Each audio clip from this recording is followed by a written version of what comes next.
But basically, what I've done is I took the whole idea of a really high quality input channel from one of the classic old recording consoles, like you would say, like your Neve or Trident or API or whatever you want to call it. Took that technology and updated with the best of what modern electronics can do in terms of high headroom, like low noise floors, and lot of dynamic and stuff.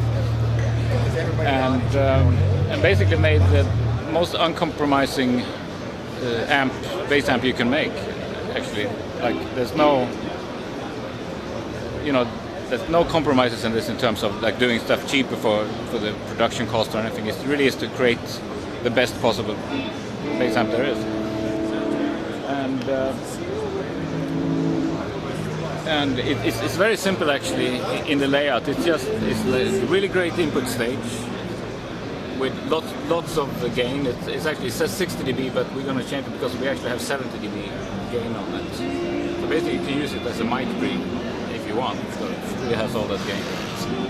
It has EQ section with bass and treble. And for those who know about this stuff, it's basically a Baxendale, which is a very old well-proven type of bass and treble EQ circuit. The mids are coil-based, inductive coils, and so they sound really warm and present. And it has a transformer input stage, so you get some of that magnetic resonance happening, warm sound there. And it has a master control and out, and it says on the back it has a transformer balanced DI out, so you can use it as a recording channel with a really great DI. It has a effects loop that operates on both -10 and +4 dB with the what would you call it, like a mix or balance button, so you can mix in as much of the effects you want, either just like a little bit or only straight through the effect, totally well. And the power amp has the peculiarity of having a speaker transformer, which is like when you have a tube amp, in order to match the output stage of the tubes to the speakers, you need a transformer to match the impedance. In my opinion, that is one of the great reasons why tube amps sound like they do. Not necessarily the tubes, because good tubes don't really sound anything. They really, if you don't distort them, they just sound transparent and good, right? But the transformers really color the sound and give it. So I think that is really what makes the effect of tube amps actually sounding much louder than the same wattage transistor amps. And I think I proved my point, because these are not actually very powerful power amps in terms of wattage, but they sound louder than anything you've ever heard. This is a 250 watt amp, and it really fills the room really great. And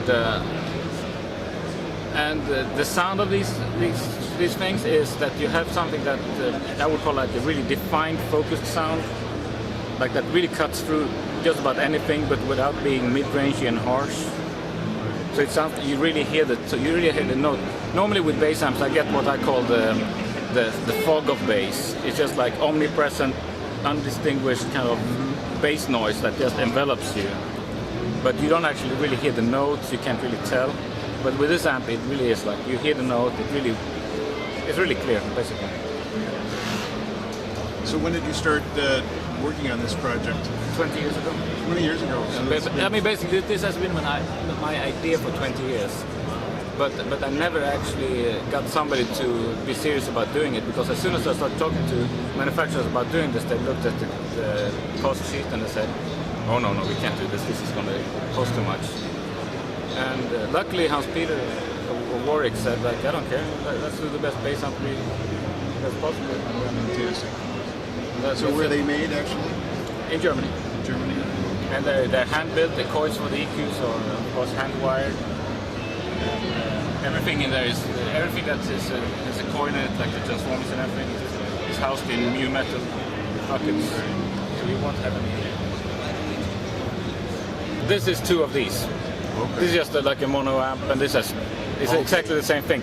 And of course, you can bridge this to 500 watts instead of 250 watts. So this is like the stereo version, the double Right. This is Correct. the single version. Correct. But it's the same circuitry. Exactly the same stuff inside. Yeah. Loud now. And you walk up to the end. It's dead silent. No hiss. Yeah, no Niagara Falls, you know, or no hum, nothing. It's like so the sound comes out of nowhere and just boom, there it is. Hi-fi. Because my idea is that the thing that really does it for sound, really makes stuff sound good, is transformers and coils. Yeah. Not tubes. So it's the Neve, the old Neve kind of approach. It actually, it's all ripped off from Neve, yes. Yeah, correct. okay. But the difference is, like a Neve EQ would have 3 bands, just one mid band, right? And I figured it's better to split it up. I mean, you're gonna have to wind as many coils anyway. So just like one more amp station there and you have 2 bands. So, and I think that's really useful for bass, like you can, like... so this is like if Rupert Neve was to design a bass amp, it'd be something like this. In my opinion, most modern power amps do what they're supposed to do. They don't do anything more than like amplify the sound a lot. You know, and really what makes the difference is the transformer. So is it a big transformer? Huge. Very big. Huge. Is it a toroid or probably a toroid to Toroid, fit this low profile? Yeah, toroid. And we made some tests in the lab, like we hooked the circuit up and had a switch in and out. And it was like, without it sounded like the sound was out of somewhere. Yeah. You know, you switch it in, it boom, right in your face. You know. So where are the transformers from? Oh, Germany. Everything is Germany. All Germany.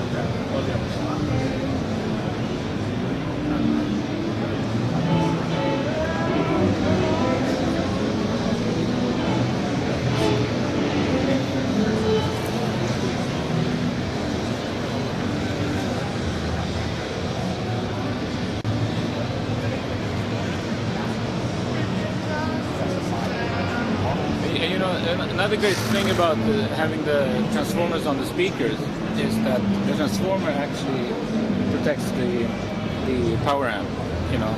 So you actually can fool around a bit with the impedance between the transformer and the speakers you have. I mean, even if it's supposed to be 8, you can like switch it to 4 ohms and you get the different kind of reaction from the speaker. Right. Yeah. So it's okay to experiment with that to get different texture. Yeah. So the switch is not actually for protecting the amp. It's actually for like, you know, whatever sounds the best, depending on what speaker. But we are working on 2 different concepts for the speaker setup. One is going to be what I call like the hi-fi setup, which would be more suitable to like fusion and funk and pop and stuff like that, which is 115 coaxial that we're developing with Celestion right now, and then a 15 sub, so it's going to be a 215s system. All 15s. Yeah, and really hi-fi and clear as well. And then they do this other kind of 12-inch with what they call a woofer cone, if you know what that is. Right. I know the wizard, Yeah, and that speaker has a really great mid-range presence. Right. So I was thinking that would be really great for like metal and rock stuff, where you don't really need like the crisp high end, like bite, but more like the really hard presence. So without a tweeter, it's a good way to get some bite without having a tweeter. Exactly. And it's a different kind of bite. Yeah, it is not. Particularly when you play like really loud and hard. If you have a tweeter, it starts to sound like something's wrong with the speaker. You know. Right. So. Fantastic. So when will they actually be in production? They're in production, more or less. They are now? Yeah, they are. They're already taking orders for them. So. Okay, fantastic. So basically, by the Frankfurt show, we should have the beautiful design too. Yes. Knobs are great. Yeah, even the knobs are. We designed the knobs. So custom knobs just built for this. No off-the-shelf. knobs. No, I didn't find any knobs that I really liked. That's really. It's very elegant. The whole thing is just very elegant, and it sounds equally elegant as well. Right. When do you think the speakers will be ready? Frankfurt. For Frankfurt. Are you coming over to Frankfurt? I should. Yeah. Yeah. So we'll have it. We'll have a whole huge setup in Frankfurt wow. with lots of amps. We'll be doing maybe a special concert to demonstrate them. Or? Yeah. Oh, fantastic. Beautiful. Well, thanks. I think I got the idea. Thanks for all your help. All right. And yours as well. Thank you.